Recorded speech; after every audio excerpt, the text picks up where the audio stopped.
Let's go! Ethan Garbers. Speak the respect on this kid's name. Silences the doubters. First Big Ten win. Let's react to it.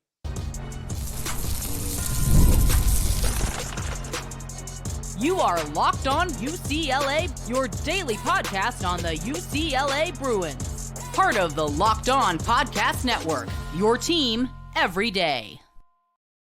Welcome, everybody, to this edition of the Locked On UCLA podcast. I'm your host, Zach Anderson-Yoxsimer. The Bruins, despite trying their best to blow it at the end, win it 35-32 over the Rutgers Scarlet Knights, the first ever meeting for the Bruins and Rutgers. At the birthplace of college football, it was the birthplace of UCLA's first Big Ten win. Statements I never thought I'd be saying in my lifetime, but here we are. DeShaun Foster and his team, after a brutal loss against Minnesota last week, came in, played hard, scored first, and UCLA came out and at the end somewhat eked out a victory, 35-32. Ethan Garbers, the story, my man, a completion percentage of 84%, 32 of 38, 4 touchdowns, 383 yards in the air. Oh, by the way, a 49-yard touchdown run. That was the play of the game where he made 2 juke moves up the sideline. And that was maybe the play that won the game for UCLA of sorts. After many big plays in the second half, UCLA nearly totals 500 yards of offense, did just enough defensively to slow down Rutgers, enough stupid things to keep the Scarlet Knights in it. But again, this was an Ethan Garbers day. A quarterback rating of 203.6, where he completely outplayed Ethan McManus. And all of a sudden, look at this. Who did UCLA hit? Maliki Matavau. Where'd the tight end come from? 6 catches, 100 yards. You had Keegan Jones, 114 yards and a touchdown. Mokiel Atamalala getting back in the fray of things with 50 yards. Oh, by the way, think about this.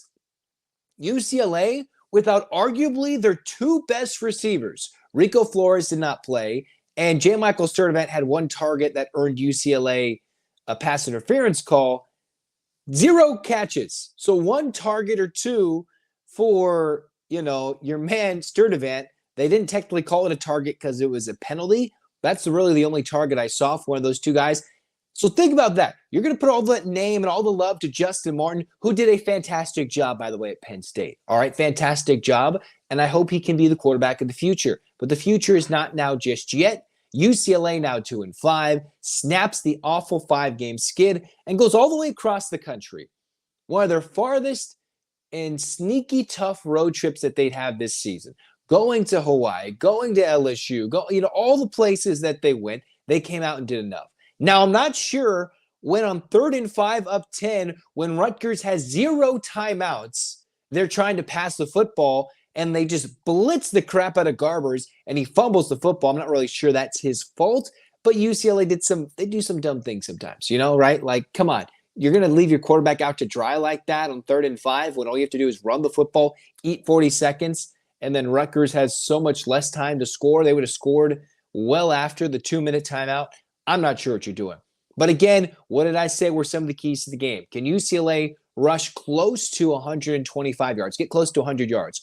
Well, actually, UCLA surpassed 100 yards rushing for the first time this season, but all the kneel downs actually took them under 100 yards rushing, despite Garbers' near 50-yard touchdown run. All right, so they finished the game with 95 yards. Rutgers, a team that loves to run the football, ran it for 135 yards. Well, that's a lot higher than what UCLA normally averages, but considering Kyle Manangai, if I get this right, Manangai, mind you, Rutgers without quite a few key players, the Bruins kept him contained. The Bruins ran much better than they normally do, but much lower than Rutgers normally does because Garbers threw it for nearly 400 yards. UCLA, some of the key things, 7 for 13 on 3rd down, kept Rutgers 3 of 8 for 3rd down, and what some might say the ballsiest call for the most conservative coach in college football might be, first-year head coach DeShaun Foster. Let us not forget 4th-and-1 on his own 18-yard line, goes for it and converts. You look at the numbers, and yes, Rutgers is probably the one team you could convert 4th-and-1 at your own 18. I will say I'm fairly confident that the archaic ways of spotting the ball, UCLA had a first down before they were put in 4th-and-1 situation. I'm fairly confident Mokiel Atamalala had that first down right there. Very confident. And yet we can't figure out, even after replay, it stands. All right, like that was dumb. So sometimes the ball don't lie. What did UCLA do? They limited turnovers. For the first time this season, Garbers did not throw a pick when he started. I didn't want him to have any turnovers, but when UCLA had already forced a turnover that pretty much iced the game, Brian Addison with a solid interception, the Bruins did what they needed to do. They kept Rutgers off the field. Overall, the Bruins did what they needed to do. Nearly for 35 minutes of possession. I'm a little frustrated with how they handled things on the special teams, where they had to delay a game that pushed it back well, maybe not well out of Bagani's range, but, he struggled to make the 54-yarder against Oregon. It just went over. Made the 50-yarder. Why are you getting a delay game in that sequence? Why are they passing the ball in a clear running situation, 3rd and 5, kill some clock, and give Rutgers a lot less time, all right? Like, don't allow them to get the ball at midfield. What I did like, the pooch punt early in the game. I thought UCLA last year, when they had Colin Schlee, was going to do something like that with Chip Kelly. They never ended up doing something like this. But a solid move. I think DeShaun Foster had a good game plan. Bieniemy helped out by the fact that Rutgers is very beat up on their defensive line. Devised, I thought, a well-crafted game plan other than calling a passing play on 3rd and 5. Garbers played really well, put balls in good spots. Receivers made plays, and that was without Sturdivant having a catch, unofficially had a target because of the pass interference, and no Rico Flores Jr. And that is what UCLA did offensively. They tapped into something. Well, what did they do? They found Keegan freaking Jones, all right? That kid burst down the sideline, 67-yard touchdown. Like, that's the guy we've been asking to get time in, long time. And speak of Keegan Jones, imagine if he went to Vanderbilt. It was in that Vanderbilt-Alabama game, man. Goodness. Because he had committed to Vanderbilt, came out of the portal, and stayed at UCLA.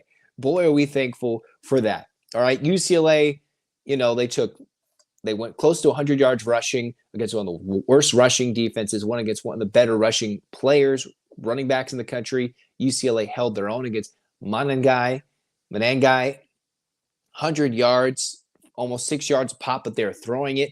I thought they abandoned it. And some of those times when Rutgers ran it 3rd and 8, when it came to a coaching decision battle, I thought DeShaun Foster, I'm not going to say outclassed, but did a much better job than Greg Schiano, right? UCLA won this game by 3. Rutgers had to go for it on 2 a couple of times, and they missed both. You add those couple of points, then they only have to go for 2 once. UCLA goes for it 4th and short on their own side of the field, inside their own 20, and converts. Rutgers, when they could have had clear control, 4th down in UCLA territory, don't go for it. And then they call a timeout when UCLA didn't have anything going, and then they go down and score a touchdown. So when it came to a head coaching battle, so we have to put some respect on these guys' names that we've been bashing them the last few weeks, mostly rightfully so. But think, DeShaun Foster, I thought, did a much better job coaching and managing the game with decisions than the Rutgers coach did. And that's what it came down to. Garbers played better than Kaliakmanis. Much better, and I thought Garbers was probably the better quarterback, even if Kaliakmanis had stayed at Minnesota, better than Bros. Garbers has an opportunity to do things like this, and he finally tapped into it.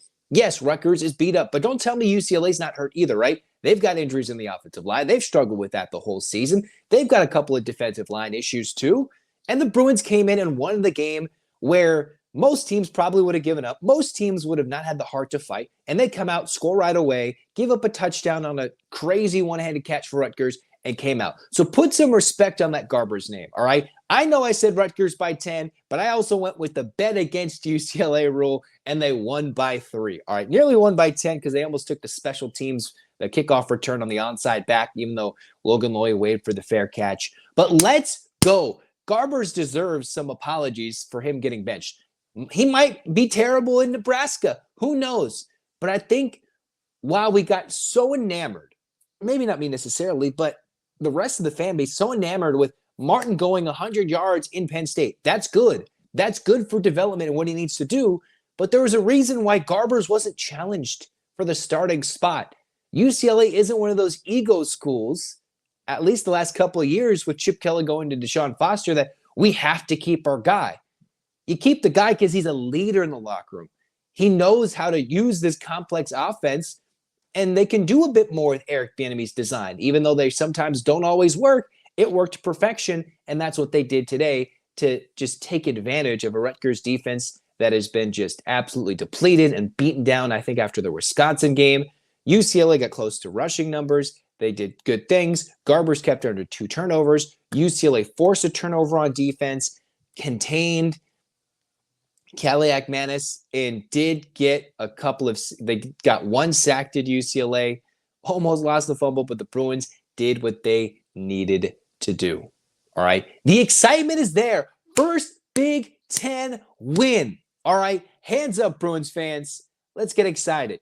And 1, 2, 3, 4, 5, 6, 7, 8, UCLA. UCLA, fight, fight, fight. I'm so excited. We might do a couple A claps in this episode. All right? Super duper excited.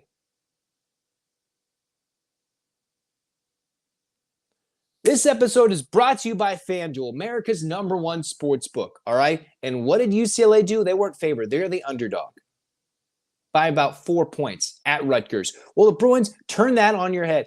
Did you listen to me? I was thinking the bet against UCLA rule. Well, if you decided to put your first $5 bet, you would have gotten $200 in bonus bets guaranteed either way. So go to FanDuel.com and check it out. FanDuel, where you could have made some money on your Bruins today, or just by watching football. Check it out, FanDuel.com.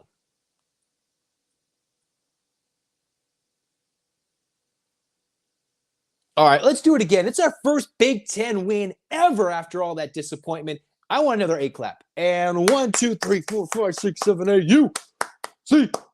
UCLA. UCLA, fight, fight, fight. This has been a victorious Locked On UCLA episode. We have waited so long since week 1. Enjoy it. Because soon enough, they're going to go against an angry Nebraska team that learned what it is like to get blasted by Indiana. All right. Zach signing off. More grades and reactions throughout the week. Go Bruins.